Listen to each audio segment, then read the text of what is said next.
Olá, seja bem-vindo ao Bíblia Fácil, o seu programa semanal de estudo da Bíblia. Todas as semanas estamos aprendendo nessa nova temporada a respeito do maravilhoso Jesus. Você sabe, por um curto período de 3 anos e meio, os discípulos tiveram diante deles o maravilhoso Jesus. Dia a dia andavam e falavam com ele, ouviam suas palavras de ânimo alcançado e assistiam às manifestações do seu poder em favor do doente e do aflito. Ninguém jamais amou como ele. Sua personalidade era magnética e atraía multidões. É isso que a gente aprende aqui no Novo Testamento. E nós não precisamos voltar à Palestina para ver aquilo que os discípulos viram. Através das páginas do livro sagrado, da Bíblia, nós podemos entrar em contato com esse maravilhoso mestre da Galileia.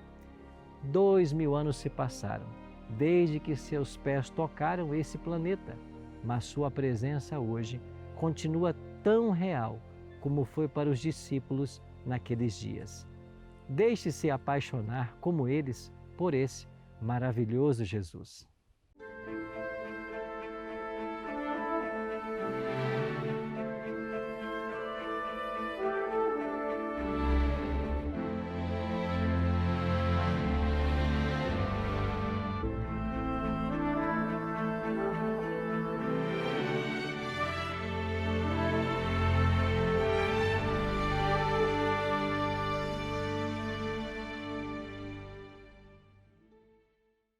Esta mesma temática do maravilhoso Jesus que você está acompanhando aqui na Novo Tempo, nós também gravamos lá em Israel, em alguns lugares onde o próprio Jesus viveu.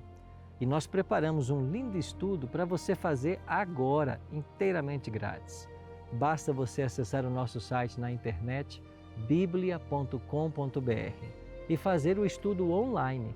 São lindas imagens da cidade de Jerusalém, do Rio Jordão, do Jardim do Sepulcro, do deserto da Judéia, da cidade de Belém e muitos outros locais.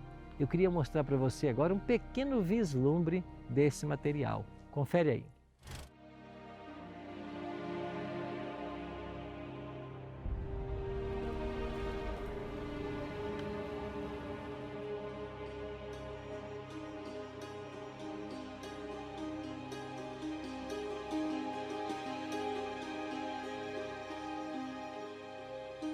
Jerusalém sempre foi na Bíblia a capital do povo de Deus. E a gente sabe que vai ser nessa região que vai se estabelecer a Nova Jerusalém. Então é uma emoção ímpar estar nessa cidade.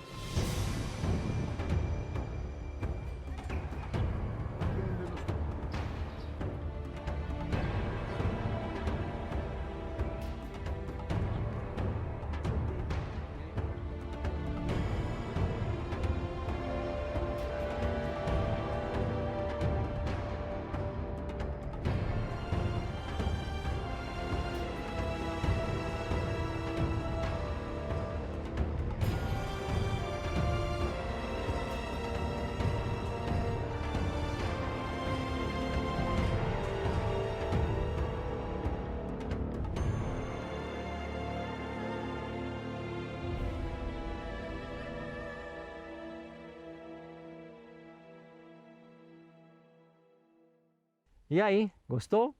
Tem muito mais dessas imagens no estudo que a gente preparou. Então fica a dica para você, acesse agora biblia.com.br e comece o seu curso online. Para todas as pessoas que fizerem as 3 lições pela internet, nós vamos disponibilizar um lindo certificado personalizado que você pode imprimir e guardar com carinho como uma lembrança desse aprendizado da Palavra de Deus.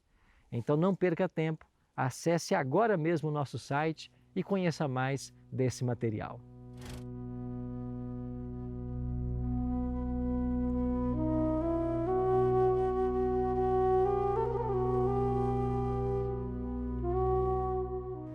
Quando Deus criou o homem e a mulher, os criou para que vivessem eternamente.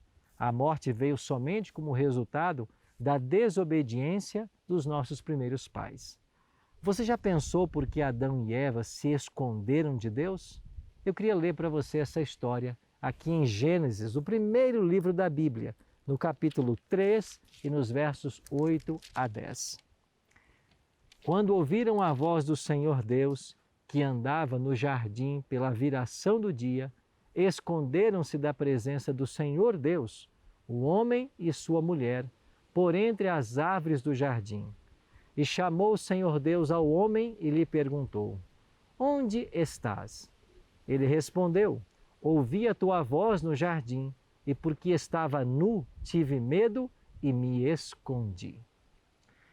No Éden, Adão e Eva estavam nus. E para que essa nudez fosse coberta, um animal foi morto. Em Gênesis 3:21, nós lemos isso. Esta vestimenta que foi usada do animal, a pele do animal, para cobrir Adão e Eva, representava a justiça de Cristo, como o único meio que pode cobrir o pecado. O apóstolo Paulo nos afirma em Romanos 6:23 que o salário do pecado é a morte. Ou seja, quem peca tem que morrer. Paulo também afirma que todos pecaram, em Romanos 3:23, e carecem da glória de Deus. Logo, a morte seria o destino de todos os seres humanos. Mas graças a Deus que em Cristo nós temos uma segunda chance. Ainda no Jardim do Éden, foi feita a promessa de um Salvador para Adão e Eva. E eu queria ler com você aqui Gênesis no capítulo 3, no versículo 15, onde nós temos a primeira promessa do Evangelho. Gênesis 3,15 nos diz: Porém inimizade entre ti e a mulher, entre a tua descendência e o seu descendente. Este te ferirá a cabeça, e tu lhe ferirás o calcanhar. Através dos séculos, os cristãos têm chamado essa passagem de o Proto-Evangelium, ou seja, as primeiras boas novas encontradas na Bíblia. A passagem tem sido interpretada como uma profecia referente à vinda do Messias, através do qual a serpente, Satanás, deveria ser destruído. Ele é a descendência, a semente da mulher. E é claro, uma profecia que se cumpre em Jesus Cristo. Para que esta promessa fosse mantida sempre diante dos olhos dos filhos de Deus, o Evangelho em símbolos nos foi dado, o santuário. A morte de Cristo foi profetizada por vários profetas do Antigo Testamento. O santuário também falava da morte do Messias, tudo isso como uma solução ao problema do pecado. O pecado exigia a morte do transgressor. Deus, para nos dar o direito a uma segunda chance, enviou Jesus, para que as pessoas pudessem entender o plano da salvação e toda a obra de Jesus. Deus então orientou a construção de um santuário e a instituição de serviços e sacrifícios.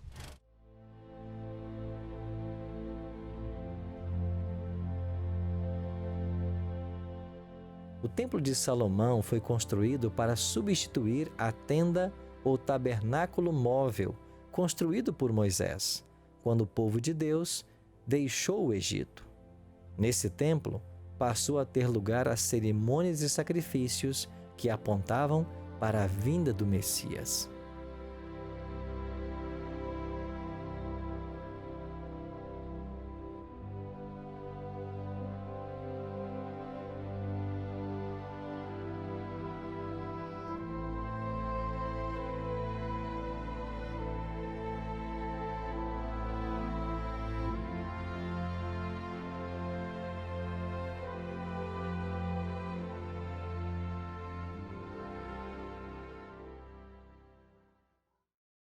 O santuário e seu sistema de sacrifícios era o Evangelho em símbolos. Tudo apontava para Jesus.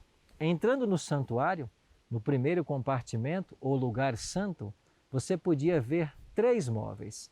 A mesa com os pães à direita, Jesus simbolizando Jesus, o pão da vida, o candelabro com 7 lâmpadas, representando Jesus como a luz do mundo, e à frente, o altar de incenso, símbolo das orações dos santos. Já além do segundo véu, no segundo compartimento, chamado Santíssimo, nós encontramos a Arca da Aliança, Ela simboliza o trono de Deus, onde Jesus se assenta à direita do Pai. Saindo do tabernáculo, você tinha o pátio, onde estavam dois móveis, a pia com água, onde se lavavam os sacerdotes para os ofícios diários, e esta pia simbolizava o batismo que nos purifica dos pecados. E havia também o altar de holocausto. Este era o segundo móvel do pátio. O altar do holocausto, onde os animais eram queimados, simbolizava o Calvário, onde Jesus daria sua vida por todos nós. Todos os animais que morriam no altar apontavam para ele. Veja o que disse João Batista no Evangelho de João, no capítulo 1 e o verso 29. O texto nos diz assim, João 1, 29. No dia seguinte viu João a Jesus que vinha para ele e disse, Eis o Cordeiro de Deus que tira o pecado do mundo.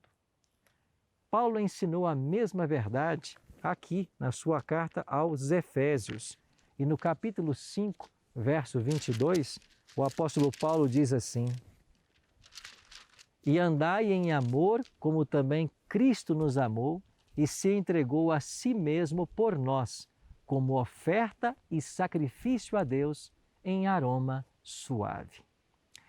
Já o apóstolo Pedro fala do nosso grande resgate por meio da redenção que há em Cristo.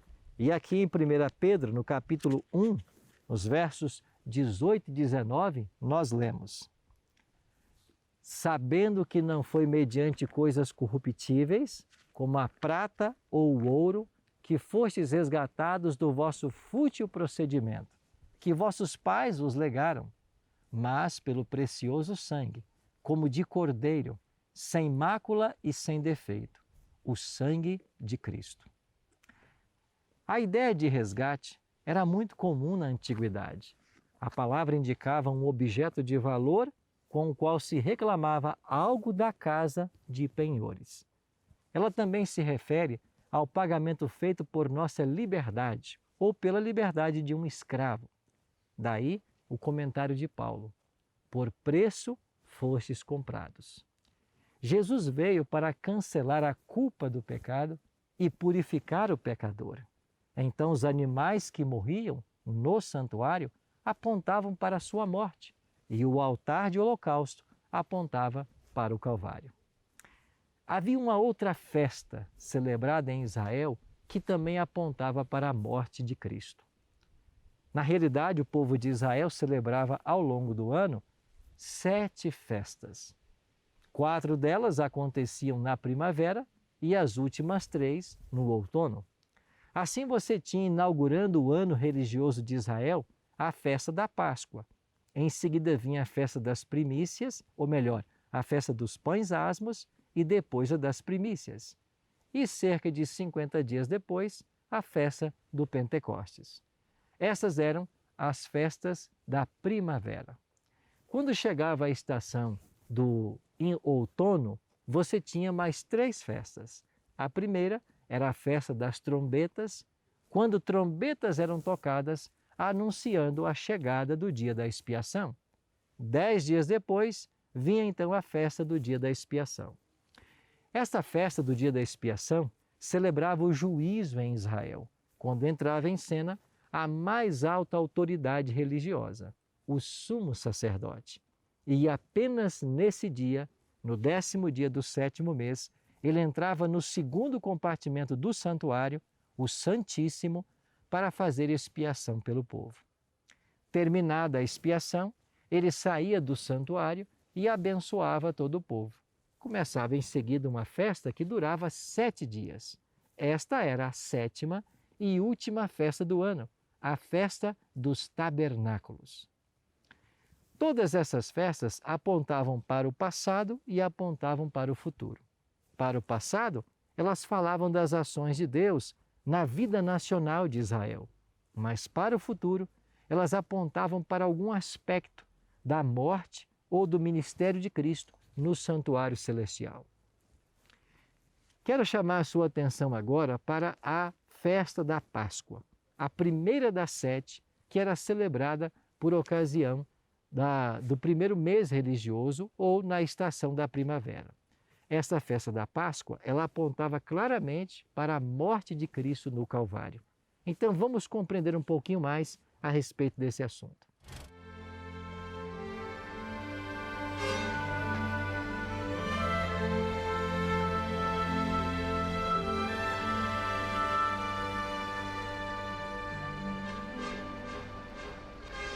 Aqui atrás nós temos o que eles chamam de a Montanha da Caveira, ou Calvário.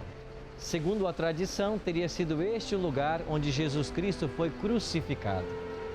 O que a Bíblia informa que fora fora dos muros da cidade.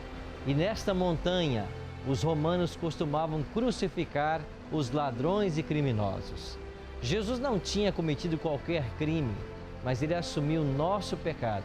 Ele morreu em nosso lugar. A cruz que ele carregou não era dele, era de um outro homem chamado Barrabás, mas isso só ilustra a grande verdade que Cristo assumiu o nosso lugar. O santo morre em lugar do pecador. Essa é a estranha obra de Deus. O justo morre para que o pecador viva.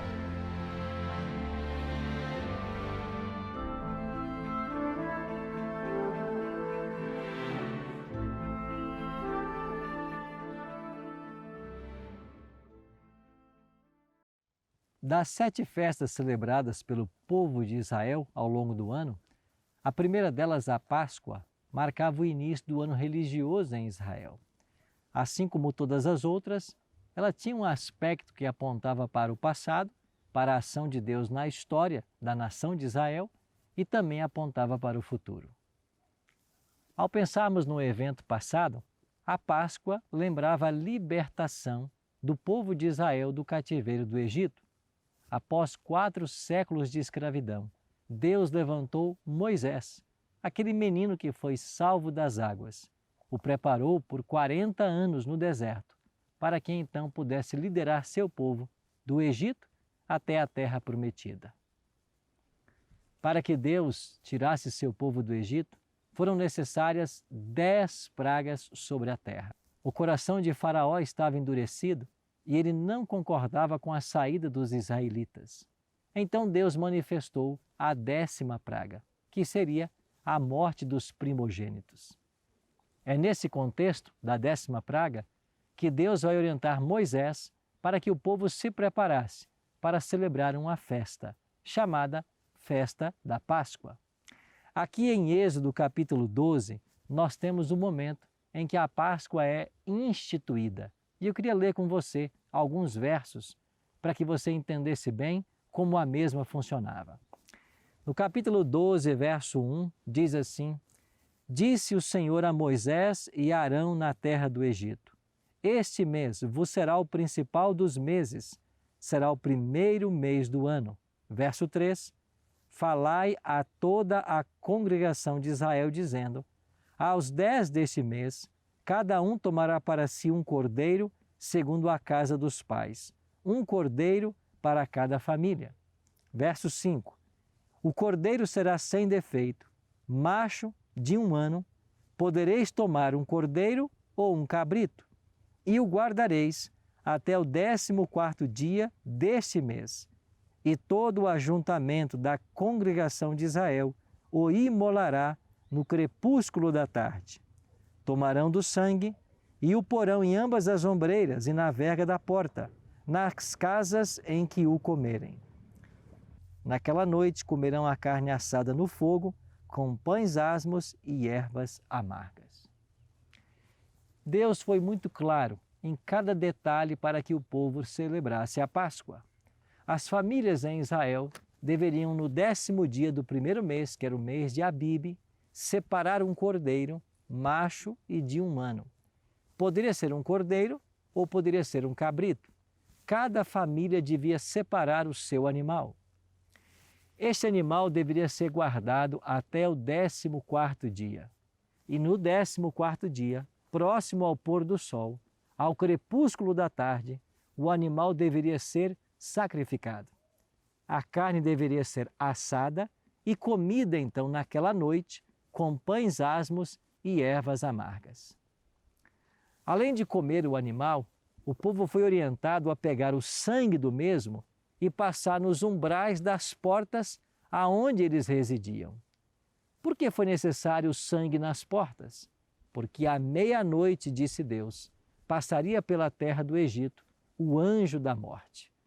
Quando ele chegasse nas casas e visse o sangue na porta, ele não entraria, mas na casa onde não houvesse o sangue, ele entraria e tiraria a vida do filho mais velho, do primogênito.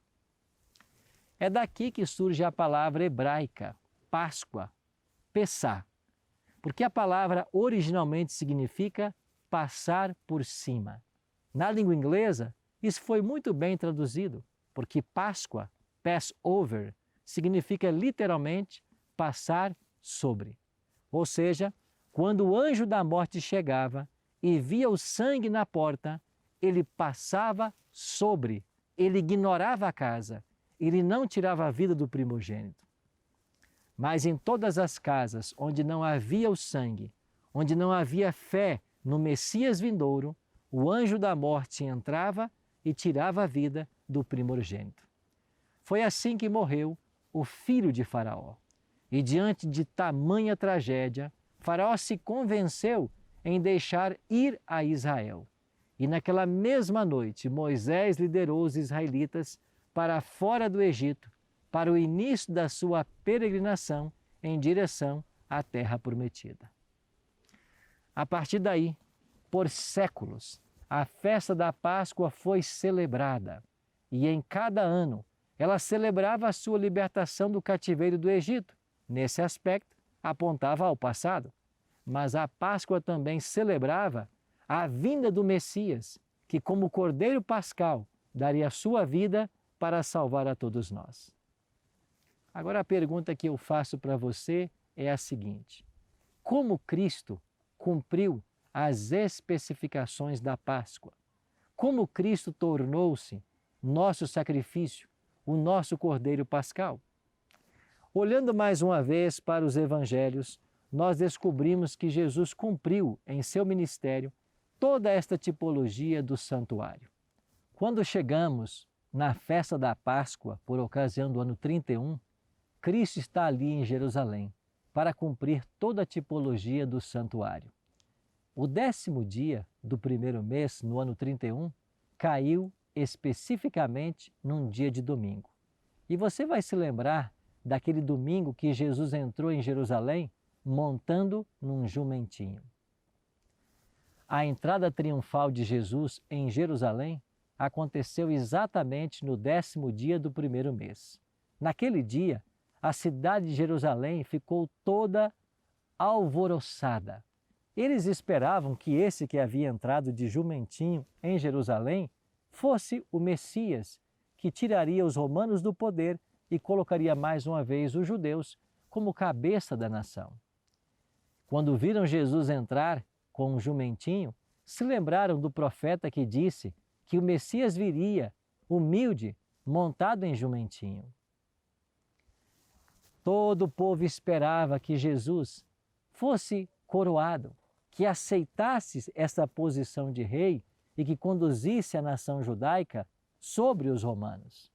Mas quando todos se reuniram e todos esperavam que ele aceitasse tal missão, ele misteriosamente desapareceu. O que Jesus fez nesse domingo? Ele se separou voluntariamente como Cordeiro Pascal. Assim como o Cordeiro era separado no dia 10, o próprio Cristo também se separou para ser Cordeiro Pascal. Se o domingo foi um dia 10, a segunda foi dia 11, a terça 12, a quarta 13 e a quinta 14. Era na quinta, dia 14, que todos os cordeiros pascais deveriam ser mortos. Em obediência à ordem de Deus através de Moisés, o próprio Cristo mandou que os discípulos também preparassem a Páscoa. E os discípulos foram, pediram um cenáculo emprestado para preparar a Páscoa. Agora nós estamos em João capítulo 13. Ali, na noite da ceia, da última ceia, estavam sobre a mesa os emblemas pascais. Ali estava o cordeiro morto, ali estavam os pães asmos, as ervas amargas, e ali havia mais um elemento que não estava presente lá quando Moisés instituiu a festa, o puro suco da uva, chamado também de vinho. Ao longo dos séculos, os judeus introduziram o vinho como um elemento da Páscoa. E agora, a sombra deve encontrar-se com a realidade. Sobre a mesa, o cordeiro morto, o antítipo, mas diante dela, o cordeiro vivo, o Cordeiro de Deus. Nesta vez, o tipo encontrou o antítipo, a sombra encontrou a realidade. E a partir de agora, esse cordeiro que morrera por séculos e apontava para o Messias, cumpriria o seu papel. É por isso que em João capítulo 13, Jesus Cristo, ele celebra a ceia. E a partir desse momento, esta nova instituição do cristianismo deveria ser celebrada até que ele voltasse. Foi isso que ele disse. Todas as vezes que comerdes o pão e beberdes o cálice, anunciais a morte do Senhor até que ele venha, disse o apóstolo Paulo. E Cristo prometeu: eu não beberei mais do fruto desta vide, até que venha ter convosco de novo no reino de meu Pai. Naquela noite de terça, Jesus cumpriu a especificação da profecia e ele institui agora uma nova cerimônia, chamada cerimônia da comunhão ou a cerimônia da ceia do Senhor. Diante do cordeiro morto está o cordeiro vivo. E a partir de agora, Cristo começa os últimos momentos do seu ministério, que o levariam até a cruz do Calvário, onde ele seria sacrificado. Ele disse para os discípulos: há muito desejei comer convosco esta Páscoa. Seria a sua última Páscoa. Após a ceia, Jesus se retirou com os discípulos e foi para o jardim do Getsêmani, no Monte das Oliveiras. E ali, no Monte das Oliveiras, Cristo teria os últimos momentos com os discípulos, poucas horas antes da crucifixão.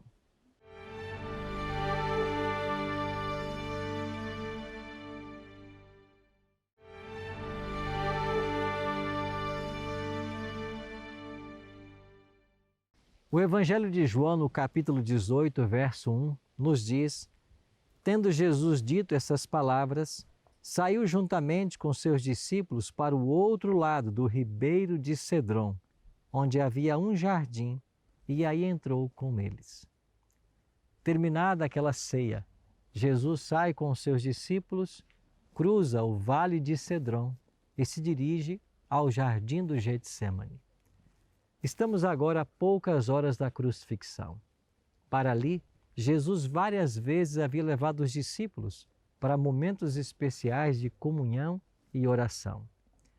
Ele pede aos discípulos que orem por ele e ele se distancia um pouco para também orar e buscar forças do Pai para esse último momento do seu ministério terrestre. Ele retorna e encontra os discípulos dormindo. Ele os desperta e pede que eles intercedam por ele. Jesus se retira mais uma vez e quando retorna, os discípulos novamente estão dormindo. Mas agora ele os acorda porque o traidor se aproximava. Quando Judas chega, o sinal que havia sido combinado era um beijo. E com um beijo ele indica quem era Jesus, que passa a partir desse momento a ser espancado e a ser conduzido às autoridades para ser julgado. Segundo a lei, não poderia haver um julgamento na madrugada, mas o de Cristo não respeitou nenhuma dessas leis. Ele foi levado a Anás, depois a Caifás e finalmente levado perante Pilatos. Os judeus não podiam matá-lo, precisava do apoio dos romanos para que fizessem isso. O interessante em tudo isso é que Jesus em nenhum momento estava preocupado com ele mesmo, mas preocupado com os discípulos, os quais ele viera buscar e salvar. Quando Jesus Cristo foi beijado por Judas, era por volta da meia-noite. Na madrugada, foi injustamente julgado e condenado. E às 9 da manhã, ele estava sendo crucificado no Calvário. Por que Jesus foi crucificado às 9 da manhã? Porque lá no santuário, às 9 da manhã, morria o cordeirinho na manhã, o sacrifício matinal. E ele esteve na cruz por 6 horas, até às 3 horas da tarde. E ele morre exatamente às 3 horas, na hora do sacrifício vespertino. Tudo isso estava acontecendo para que se cumprisse toda a tipologia do Antigo Testamento. Assim, Cristo foi beijado por Judas e entregue para ser morto à meia-noite, no mesmo horário em que morreram os primogênitos no Egito. Nesse aspecto, Cristo é o nosso primogênito, aquele que morre para que nós tenhamos vida. Às 9 da manhã, ele é crucificado no Calvário. E esta crucifixão acontece para que se cumprisse toda a tipologia, não apenas da Páscoa, mas dos animais que morriam no santuário e apontava para o Messias vindouro. Por 6 horas, Jesus esteve ali, na cruz do Calvário. E nesta cruz, ele pagou um alto preço para que eu e você pudéssemos ter vida e vida eterna. Talvez você se pergunte, mas pastor, se Jesus morre numa sexta-feira, já era dia 15, porque a quinta-feira foi 14, então ele não morreu no mesmo dia que morria o Cordeiro Pascal. É verdade, ele não morreu. E por que Jesus não morre no mesmo dia do Cordeiro Pascal? Porque na cruz ele não é Cordeiro Pascal. Cordeiro Pascal, ele é na ceia. É por isso que o apóstolo Paulo, falando da ceia, vai chamar Cristo de nossa Páscoa. À meia-noite, ele é o primogênito. E na cruz? Deixemos que Paulo responda essa pergunta. Aqui em Gálatas capítulo 3, no versículo 13, o apóstolo Paulo vai mencionar Moisés e vai afirmar o seguinte: Cristo nos resgatou da maldição da lei, fazendo-se Ele próprio maldição em nosso lugar, porque está escrito: maldito todo aquele que for pendurado no madeiro. Assim como Moisés havia dito que maldito seria pendurado no madeiro, Cristo vem agora e é pendurado como maldito de Deus. Então, na cruz, Jesus não é Cordeiro Pascal, mas ele é o maldito de Deus, porque ele morre no meu e no seu lugar. Ao olharmos para essa história e para o cumprimento da Páscoa, nós devemos também entender que como Cristo veio e morreu, a Páscoa se concretizou e que a partir daí os cristãos não mais celebrariam Páscoa, mas sim a cerimônia da ceia, instituído por ele mesmo em lugar da Páscoa lá no cenáculo. O apóstolo Paulo, quando vai orientar a igreja de Corinto a respeito dessa prática, ele diz que eles deveriam continuar celebrando essa cerimônia até que o Senhor viesse. É por isso que nós devemos fazer sistematicamente a cerimônia da ceia, porque nós celebramos a morte do Senhor e aguardamos a sua vinda, quando então, novamente, iremos participar do fruto da videira com Ele no reino dos céus.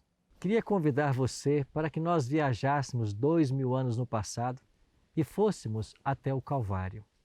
O Evangelho de Lucas traz para nós detalhes desses últimos momentos de Cristo no Calvário. Eu queria que você acompanhasse comigo a leitura no capítulo 23, a partir do verso 33. Quando chegaram ao lugar chamado Calvário, ali o crucificaram, bem como aos malfeitores, um à direita e o outro à esquerda. Contudo, Jesus dizia: Pai, perdoa-lhes, porque não sabem o que fazem. Então, repartindo as vestes dele, lançaram sortes. O povo estava ali e a tudo observava. Também as autoridades zombavam e diziam: salvou os outros, a si mesmo se salve, se é de fato o Cristo de Deus, o escolhido. Igualmente os soldados o escarneciam e, aproximando-se, trouxeram-lhe vinagre, dizendo: se tu és o rei dos judeus, salva-te a ti mesmo. Também sobre ele estava a epígrafe, em letras gregas, romanas e hebraicas: Este é Jesus, o Rei dos Judeus. Lucas acrescenta um outro detalhe muito importante.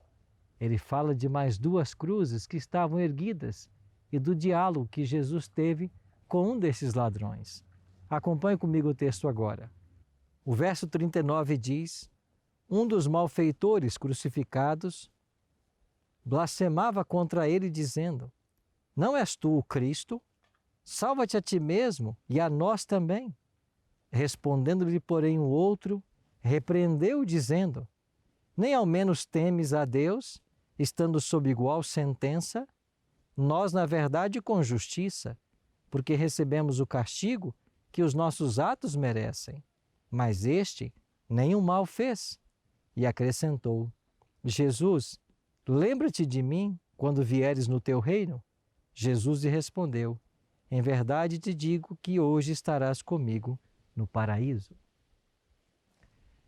3 cruzes foram levantadas no Calvário. No centro, Jesus, ao lado de 2 ladrões. Isto era um claro cumprimento do que havia dito o profeta, de que ele seria morto entre criminosos. Nessas 3 cruzes no Calvário, nós temos um claro símbolo também da humanidade. Alguém escreveu certa vez que na cruz, de um lado, morria alguém para o pecado.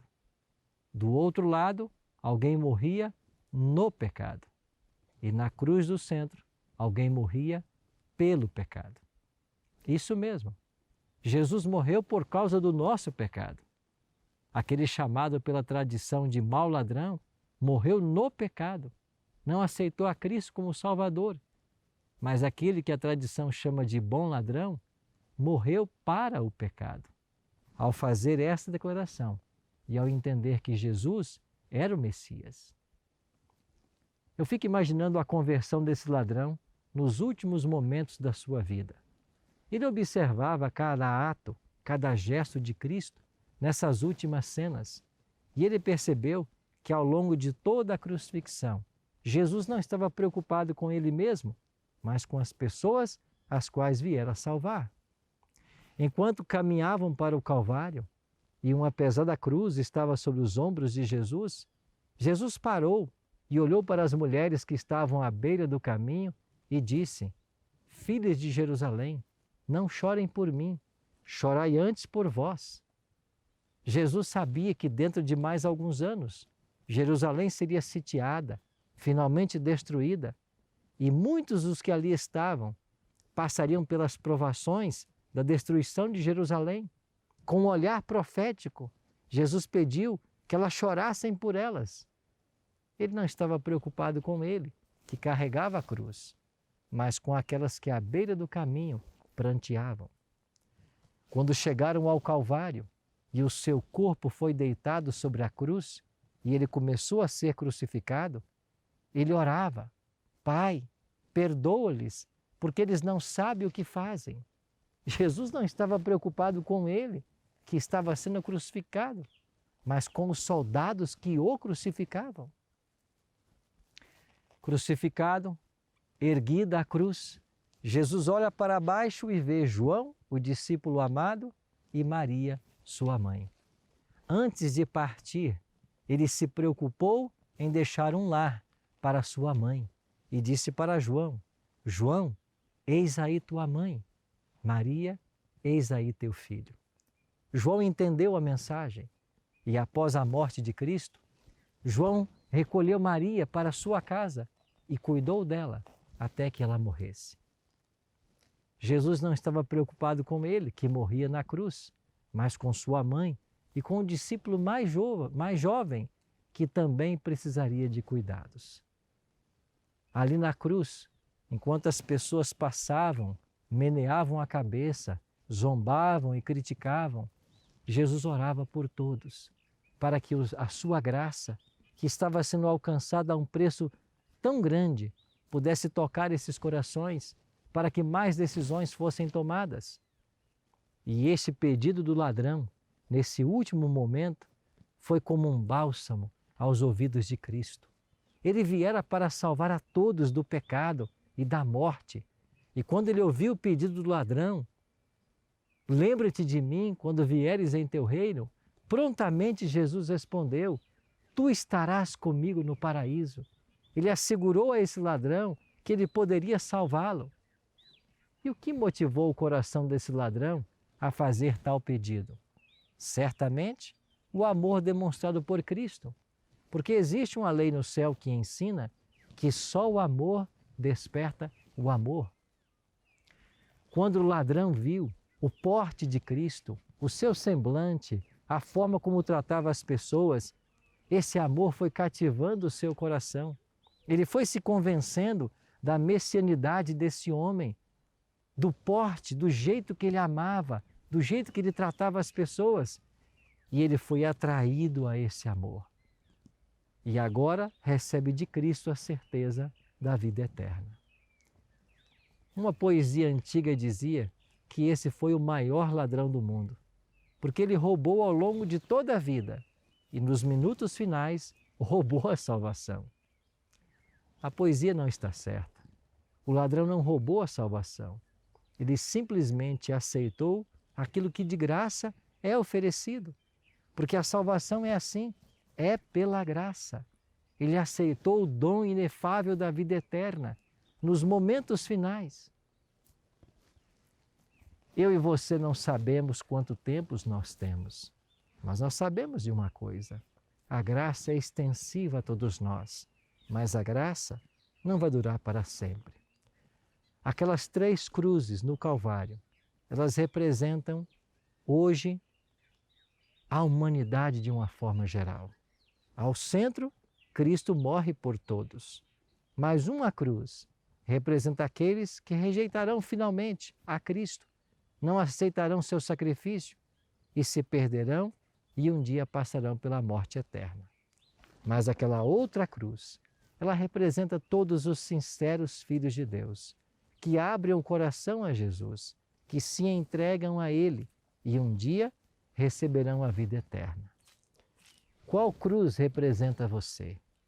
Em qual delas você está sendo representado? O apelo de Cristo, o apelo do Evangelho, tem sido constantemente feito em nossas vidas. E eu pergunto, como está o seu coração diante dos apelos do Espírito Santo? Você tem aceitado o homem do Calvário em sua vida? A mensagem da cruz tem impactado você? Ou você permanece indiferente a tudo o que o céu fez por todos nós? Ao olharmos para a cruz do Calvário, nós vemos o tremendo preço que Deus pagou para que nós pudéssemos ter vida e vida em abundância. Tudo que o céu podia fazer para a salvação do homem foi feito. Agora depende de uma resposta humana. Mas salvação não é isso? Deus agindo e o homem reagindo, Deus indo sempre em busca. Não é isso que aconteceu no Jardim do Éden? Adão, onde estás? É sempre Deus quem procura. Cristo contou várias parábolas para ilustrar o amor do Pai, o cuidado, o desejo de vir à terra salvar. E se vamos para Lucas 15, a parábola da ovelha perdida, da dracma perdida, do filho perdido, em todas elas há intensa busca. A mulher varreu a casa com todo o desejo de encontrar a moeda. O pastor sai em busca da ovelha. O pai anseia pela volta do filho. Nesses quadros estão retratados o anseio que Deus tem em receber de volta os seus filhos. Mas há um outro detalhe que a parábola destaca. Nas 3 parábolas de Lucas 15, nós temos um final feliz. A moeda foi encontrada, a ovelha foi achada e o filho voltou para casa. A história terminou bem, o final foi feliz. Eu e você estamos representados nessas histórias. Alguns me perguntam, pastor, salvação é fácil ou é difícil? Eu sempre digo que as duas coisas. Salvação é fácil, se você é a ovelha perdida. Mas é muito difícil se você se considera uma das 99 que não necessita do cuidado do pastor. Por isso, Nós temos que abrir nosso coração a esse evangelho maravilhoso e aceitar o homem do Calvário, porque na cruz ele pagou o preço do nosso pecado. E o maior dom que o céu pode ofertar para nós é o dom da vida eterna, conquistado a um preço tão infinito. Infelizmente, quando vamos para Apocalipse capítulo 20, nós tomamos a realidade, ou tomamos ciência de uma realidade muito grande e muito triste. Apocalipse, no capítulo 20, ao falar aqui dos perdidos, João compara todos eles em quantidade como a areia do mar. Aqui em Apocalipse capítulo 20, verso 8, João escreveu: "E sairá a seduzir as nações que há nos quatro cantos da terra, Gog e Magog, a fim de reuni-los para a peleja, e o número destes é como a areia do mar." Certamente você já caminhou por uma praia, já percebeu quanta areia existe lá. E esta linguagem é usada por João para descrever a quantidade de pessoas que se perderão. É verdade que mais pessoas se perderão do que se salvarão. Jesus falou sobre o caminho estreito e o caminho largo e disse que poucos acertariam por esse caminho estreito. Mas nós temos hoje a oportunidade de sermos aqueles que irão entrar por esse caminho. Nós temos a oportunidade de não escolher o caminho largo que conduz à perdição. Agora, como Apocalipse 3:20 nos ensina, Jesus não força ninguém. Ele simplesmente está à porta e bate. Se alguém ouvir e abrir a porta, ele entrará e ceará com todos nós. Mas se a porta não for aberta, Jesus não vai forçar. Ele não vai entrar forçando a porta, porque no céu se respeita o livre-arbítrio. Então eu e você precisamos ceder, porque só o amor desperta o amor. Deus não nos criou para que nós fôssemos robôs e o amássemos automaticamente. Deus quer que nós façamos esta escolha. E só podemos amá-lo quando nós contemplamos sua vida, seu ministério e sua morte na cruz. E ao entendermos o grande sacrifício que ele fez, o nosso coração também desperta para o amor. Se eu perguntasse para você quem é a pessoa que você mais ama na vida, sabe por que você ama essa pessoa? Certamente porque ela também fez um grande sacrifício por você. Isso acontece especialmente com os nossos pais. Nós os amamos, mas quantas histórias de sacrifício e resignação já ouvimos deles? E a pergunta que a gente sempre faz é: como nós poderíamos não amar a quem nos ama tanto? Como nós não nos entregaríamos a Cristo depois de compreendermos o seu grande amor manifestado ao extremo numa cruz para que eu e você pudéssemos ter vida? Queria que você pensasse nisso hoje. Enquanto a porta da graça está aberta, enquanto a oportunidade de salvação, eu e você precisamos tomar uma decisão pelo homem do Calvário. O convite está estendido para todos, mas ele não ficará para sempre. Chegará o dia em que Jesus deixará o santuário, deixará de ser advogado, e então todos os casos estarão decididos para a salvação ou para a perdição.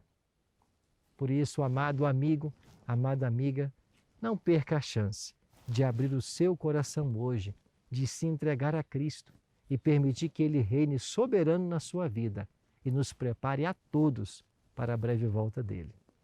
Faça isso, abra o seu coração e se entregue a Cristo.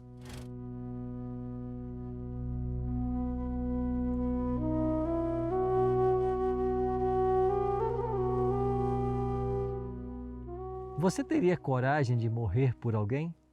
E se fosse um inimigo? Foi precisamente isso que Jesus fez. Ele morreu por nós quando nós ainda éramos pecadores. Por isso, deveríamos ser extremamente gratos a Cristo por sua morte na cruz. O apóstolo Paulo afirma que o salário do pecado é a morte. E se todos pecaram, como ele ensina em Romanos 3:23, todos deveriam morrer. A humanidade estava condenada, mas graças a Deus que em Cristo nós temos uma segunda chance. Por meio da aceitação do seu sacrifício na cruz do Calvário, nós podemos ter vida eterna. Eu queria que você pensasse nisso. Nós ouviremos agora uma música muito especial. E enquanto ouvimos essa música, eu queria que você tomasse hoje uma decisão. Você conheceu um pouco mais hoje sobre o plano da salvação, o grande sacrifício que Jesus fez em favor de todos nós. Você quer entregar agora a sua vida em resposta a esse grandioso amor? Pensa nisso enquanto você ouve essa canção.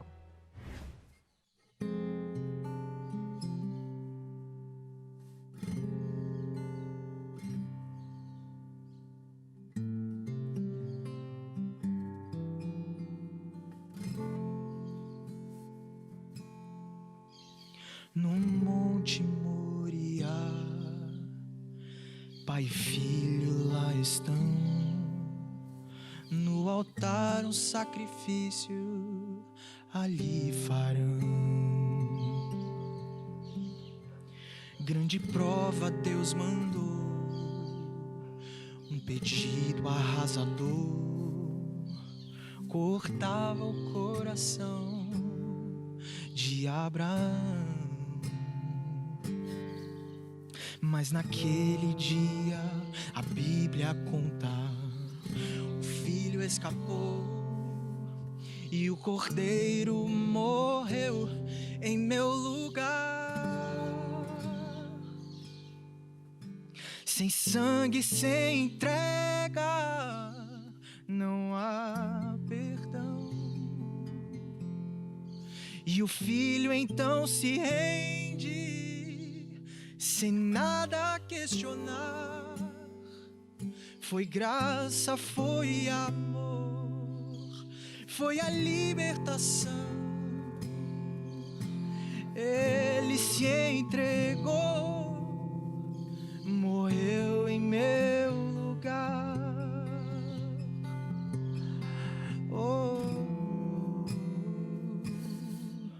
No Calvário dessa vez, sozinho o filho está, sacrifício de justiça ele fará. O seu corpo a sangrar por pecados que eram meus, traziam dor ao coração de Deus. Mas naquele dia a Bíblia conta, o cordeiro escapou e o filho morreu em meu lugar. Sem sangue, sem entrega, não há perdão. E o filho então se rende, sem nada questionar. Foi graça, foi amor, foi a libertação. Ele se entregou, morreu em meu lugar. Morreu em meu lugar. Morreu em meu lugar.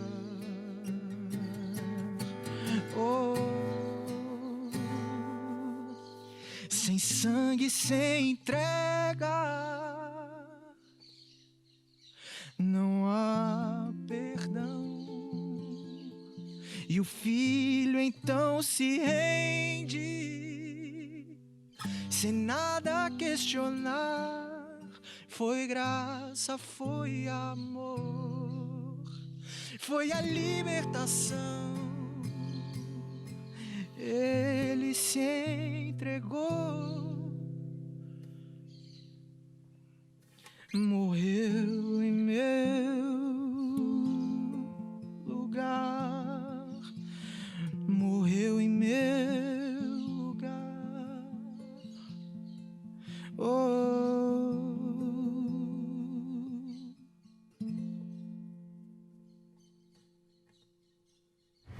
Se o teu coração se abriu agora para a influência do Espírito e se você quer entregar a sua vida ao Senhor Jesus em resposta ao seu grande amor, Eu quero orar por você agora. Nosso Pai querido, ao pensarmos na cena do Calvário, da Tua morte e do grande sacrifício que o Senhor fez por todos nós queremos louvar o Teu nome.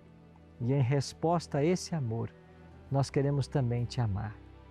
Aceita, Pai, a nossa entrega e nos prepare a todos para a Tua breve volta. É a nossa oração. Em nome de Jesus. Amém. Muito obrigado por ter participado do estudo no programa de hoje.